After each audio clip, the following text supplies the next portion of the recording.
देश के कई राज्यों में मौसम ने करवट ली है। उत्तर भारत में ठंड धीरे धीरे बढ़ने लगी है, जबकि दक्षिण भारत के कुछ हिस्सों में बारिश जारी है। मौसम विभाग ने अगले कुछ दिनों तक सतर्क रहने की सलाह दी है। केंद्र सरकार ने महंगाई को लेकर नई समीक्षा बैठक की। खाद्य वस्तुओं और ईंधन की कीमतों पर चर्चा हुई। सरकार ने कहा कि आवश्यक वस्तुओं की आपूर्ति बनाए रखने के लिए जरूरी कदम उठाए जाएंगे। शेयर बाजार में आज उतार चढ़ाव देखने को मिला। सेंसेक्स और निफ्टी हल्की गिरावट के साथ बंद हुए। बैंकिंग और आईटी सेक्टर के शेयरों पर निवेशकों की खास नजर रही। देश में त्योहारों को देखते हुए रेलवे ने कई स्पेशल ट्रेनों की घोषणा की है। यात्रियों की बढ़ती भीड़ को संभालने के लिए अतिरिक्त कोच भी लगाए जा रहे हैं। शिक्षा मंत्रालय ने डिजिटल शिक्षा को बढ़ावा देने के लिए नई गाइडलाइन जारी की। सरकारी स्कूलों में ऑनलाइन और ऑफलाइन पढ़ाई को बेहतर तरीके से जोड़ने पर जोर दिया गया है। पेट्रोल और डीजल की कीमतों में आज कोई बदलाव नहीं हुआ।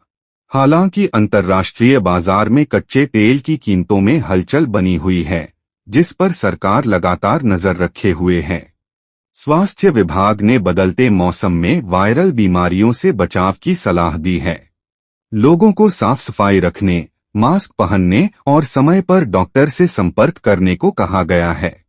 देश के कई हिस्सों में किसानों ने खरीफ फसल की कटाई शुरू कर दी है। मंडियों में धान और अन्य फसलों की आवक बढ़ रही है, जिससे किसानों को बेहतर दाम की उम्मीद है। राज्य सरकार ने युवाओं के लिए नई रोजगार योजना की घोषणा की। इस योजना के तहत स्किल ट्रेनिंग और निजी क्षेत्र में नौकरी के अवसर बढ़ाने का लक्ष्य रखा गया है। अंतर्राष्ट्रीय बाजार में सोने और चांदी की कीमतों में बदलाव देखा गया। घरेलू बाजार में भी इसके दाम प्रभावित हुए, जिससे निवेशक सतर्क नजर आए। देश में सड़क सुरक्षा को लेकर जागरूकता अभियान चलाया जा रहा है।